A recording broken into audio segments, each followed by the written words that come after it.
Kuvaho, abahiganira intebe yambere ikomeye gusumba izindi kumubumbe wisi, batanguriye kwiyamamaza mu leta yose agize igihugu gitunze cyane kuruta ibindi kwisi, Leta Zunze Ubumwe za America, umudame Kamala Haris, nuwahora aramutswa igihugu cAmerica, Donald Trump, bose bakagomba kunganya abafana n'amajwi mu matora abanza kuri uno munsi wa kabiri itariki 5 z'ukwicumi amatora rusangi agira 60 yo gutora umuperezida agira 47 wa Amerika no gutora icegera ciwe vice president agira 50 w'iki gihugu aza yatanguye.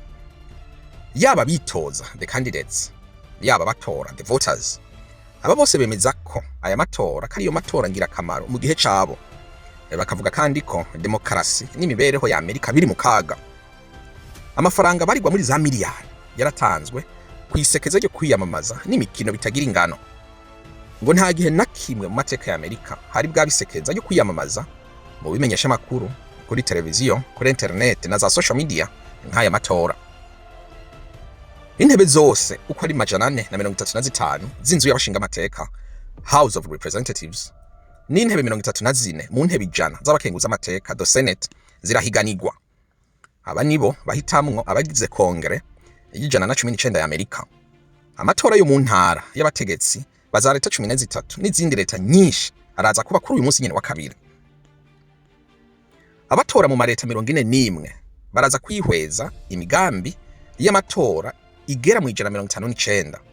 Leta 10 harimo Arizona, Colorado na Florida zifise ingingo zo gutora zijanye no gukura mwinda abortion, kandi Florida, North Dakota na South Dakota ziriko zihweza nimba zo kwemerera abantu bakaza binywera kandi bagurisha urumogi byemewe n'amategeko. Hagati muri uru rudubi rw'aya matora bavuga ko ibice 65 kwijana no kuvuga 2/3 byamaze gutora kera mu matora yibanze. Tuhabona umugore rurangiranwa yita umwirabure w'umunyamerika, African American, icegera ca President Joe Biden, akaba kandi ari umukandida w'umudemokrate. Uyu ariko aharanira intebe kabuhariwe mu isi, kandi amatora abanza yerekana ko ari imbere gato y'imvuzi Donald Trump yahora aramutswa iki gihugu, kandi akaba yatanguye kwidodomba ko aya matora ari mu busuma bwinshi, gusa akaba akunzwe cyane.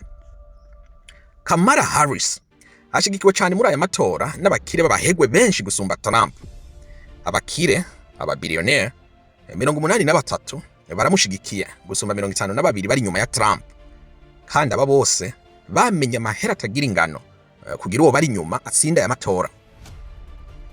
Ikimenyesha makuru rurangiranwa ku butunzi Forbes report n'ikigo cy'ubushakashatsi Open Secret Analysis bivuga ko naho Harris afise abatunzi benshi bamuri nyuma, yamara Trump asanzwe ari umutunzi w'ikirenga, yahawe n'abagenzi biwe babakire amahera menshi gusumba Harris hose ushize hamwe.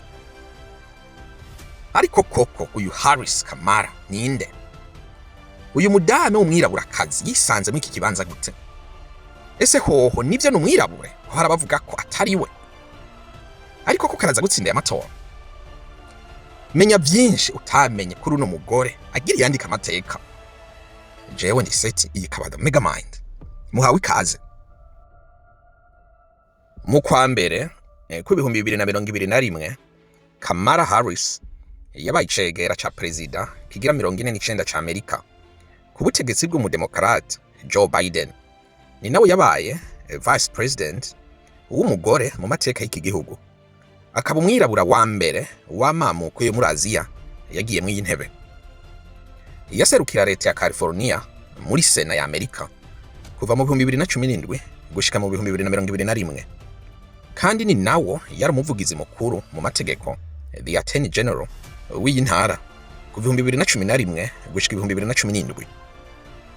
President Biden yahisemo Harris nk'umukandida wa president mu mugambwe w'abademokrate amaze kuvuga muri uku kwindwi guheze katacitoje muri manda ya kabiri muri aya matora. Kamala Haris akaza gutsinda aya matora arababaye umugore wa mbere abaye president wa Amerika, umugore wa mbere w'umwirabura, wa mbere afise amamuko muri Aziya, kandi umugore wa mbere afise amamuko muri Karayibe akaramuka yicaye mu y'intebe. Amazina yose abavyeyi bamuhaye ni Kamala Devi Harris. yavutse ku itariki 20 z'ukwicumi 1964, uca wumva ko afite imyaka 60. Yamara umuraba ubona ari muto kuri iyi myaka.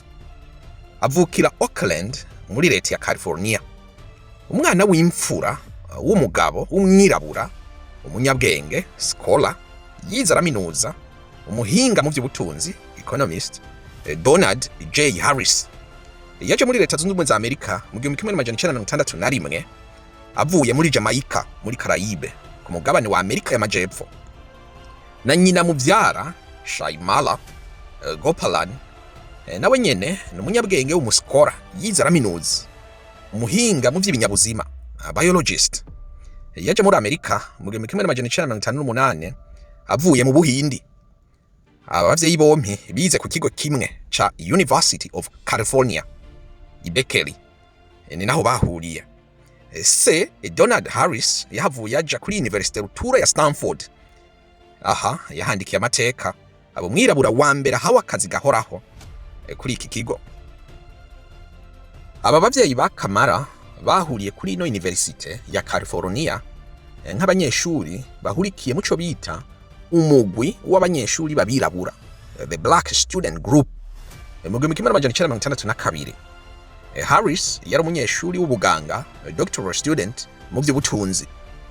Gopalan umunyeshuri w'ivy'imfungurwa n'ubuvuzi bw'imitsi y'umubiri. Naho Gopalan atari umwirabura gusa baramwakira nk'umwe muri bo, person of color. Mwibuke muri Amerika utari umuzungu uburi umuntu w'ibara, the person of color, uburi umwirabura mu yandi majambo.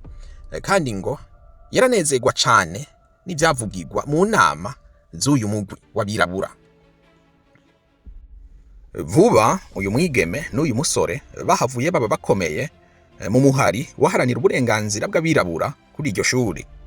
Aha mwibuke ko Amerika yama mu mvururu n'imyidogo y'abirabura bafatwa nabi nk'abari hasi, inferior, ntibagira uburenganzira n'ubwisanzure ubwiranije n'abazungu. Bahisemwe kurushinga umwaka wakurikiye mu 1963, kandi umwana wabo wa mbere w'umukobwa yari Kamala, avuka mu 1964. Wa kabiri aba Maya, avuka mu 1967. Imyaka 9 yakurikiye mu 1972 bahitamo gutandukana, divorce. Abana baregwa cyane cyane na nyina, se akababona mu mpera z'indwi gusa. Kamala yakuze ari hafi n'umuryango wiwe w'abahindi cyane gusumba uwase w'abajamaika. Kenshi yajana na nyina na mwene wabo Maya gusura umuryango wabo mu muji wa Chennai mu ntara ya Tamil Nadu mu majepfo y'Ubuhindi. Kamala yize ubumenyi bwa politike, political science, n'iby'ubutunzi, economics, kuri University yigenga ya Howard University muri Washington. Iyi kaminuza izwi cyane nka kaminuza y'abirabura. Mu gihe yari kuri ino shuri yinjiye mu itsinda ry'abanyeshuri babirabura babigeme bita Alpha Kappa Sorority, rimwe mu matsinda 9 y'abigeme babirabura. Kandi yari mu mugwi w'abagira ibiganiro by'impari, debate, kandi bamutorera kuba mu nama y'abanyeshuri, student council. Amaze kurangiza ivyigwa vyiwe kuri Howard mu 1986, Kamala yabandanije mu by'amategeko kuri University ya California i San Francisco. Aronka urupapuro rw'umutsindo, degree mu by'amategeko, law, mu 1989. Kamala kenshi yama yavuze ku ndero n'ubwenge yize kuri nyina. Uyu nyina wiwe yahavuye aba umushakashatsi ku ngwara ya kanseri, cancer researcher. Yishwe na kanseri y'ibere mu 2009. Ngo mama wiwe yama mubwira ati, Kamala ushobora kuba uwa mbere ukoze ibintu byinshi, wamuharanira kutaba uwa nyuma. Kamala yabyanditse kuri page yiwe ya Facebook ku munsi wahariwe abagore mu 2022. Mu 1990 yakundanye no witwa Willie Brown, umuvugizi w'inama nkuru ya California. Ntivyacamwo. Hama mu nyuma mu 2001 afatana n'uwari umukuru w'igisagara ca San Francisco. Yongera kundana n'umunyamakuru w'ikiganiro cyo kuyaga Montel Williams. Harris yahavuye ahura n'uwamubereye umugabo, umunyamategeko, w'abana babiri ku mugore we wa mbere Dog Emhoff ava mu muryango w'abayahudi Jewish family bahuriye ku kubonana ari ubwa mbere blind date bahitamo kurushinga mu kumunani mu 2014 i Santa Barbara muri California. Nta mwana bafitanye kandi bivugwa ko hose hamwe bigwijije ku murundo w'ubutunzi miliyoni 8 z'amadolari y'abanyamerika. Kamala ni umubatiste, ni umunyamuryango w'ishengero rya gatatu y'ababatiste Third Baptist Church yo muri San Francisco, imwe mu mashengero y'ababatiste muri Amerika, kandi ahurikiye mu mugwi bita Links, ishirahamwe ryinjiramwo abagore basobanutse babirabura gusa bo muri Amerika, kandi yibitseho inkoho mu rugo n'umugane ona. Amaze kuronka impamyabushobozi mu vy'amategeko, Kamala yabaye umuvugizi w'akarere mu vy'amategeko mu muji wa Oakland, California.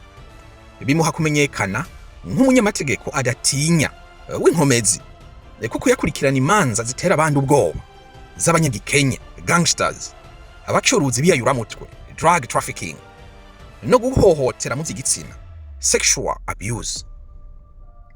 Yadugirijwe amabanga vyihutirwa agiguserukira akarere kose mu mategeko, district attorney, mu 2004.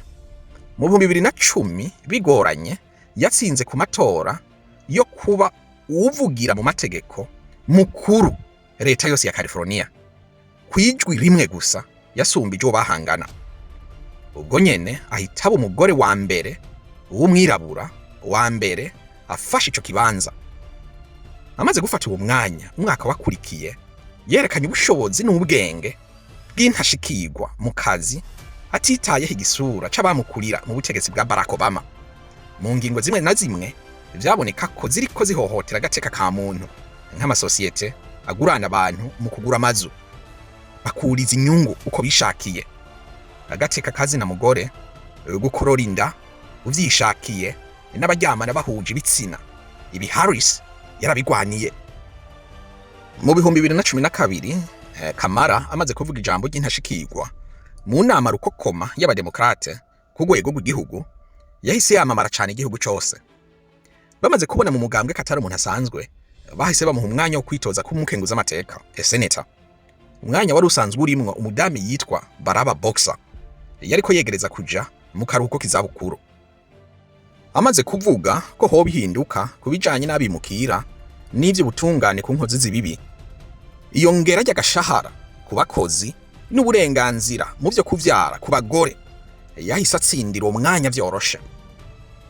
Igihe yicariye muri iyi ntebe mu kwa mbere 2017, Kamala yahise aba umunyamerika w'amamuko yo muri Aziya, Asian American, wa mbere mu mateka ya Sena ya Amerika. Aba kandi n'umwirabura w'umugore wa kabiri havuye Carol Mosley Brown yicaye muri iyi ntebe. Yabaye umwe mu bagize ishengero rya Congress y'abirabura n'ijy'abanyamerika b'amamuko yo muri Aziya.